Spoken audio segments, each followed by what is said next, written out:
Përshëndetje të dashur miq. Ndonë se jemi në një muaj të nxehtë gushti, në të cilën shumica prej qytetarëve janë duke pushuar, qytetarë shqiptar brenda dhe jashtë vendit, dhe të gjithë janë të impenjuar në pushimet e tyre,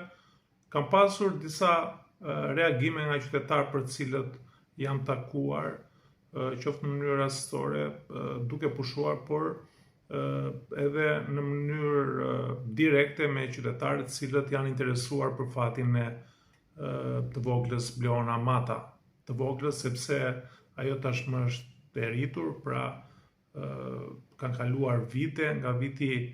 kur u ka humbur gjurmë, pra nga viti 2010, dhe tashmë ne jemi në vitin 2026, prej 16 viteve, dhe shumë prej qytetarëve më kam pyetur të periudhë se a do të gjendet Bleona Mata.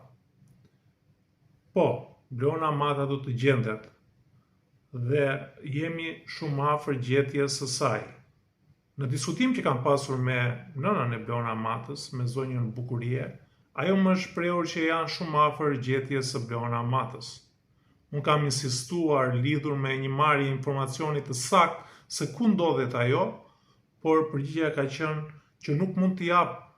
një informacion të saktë, sepse sa herë që kam dalë në media apo sa herë që unë kam folur për këtë çështje, gjërat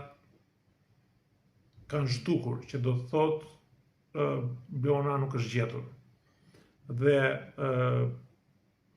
fal kompanisë që zonja Bukurie, pra zonja Bukurie ka kapur, ka kontraktuar një kompani që merr me investigimin e personave të humbur, ne jemi shumë afër gjetjes së Bleonës. Bleona është një studente shkëlqyer, është duke vazhduar studimet universitare në një nga universitetet më prestigjioze të vendit. Por fakti që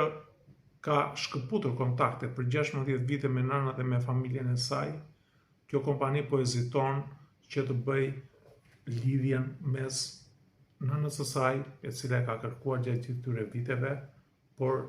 edhe vetë Bleonës. Kështu që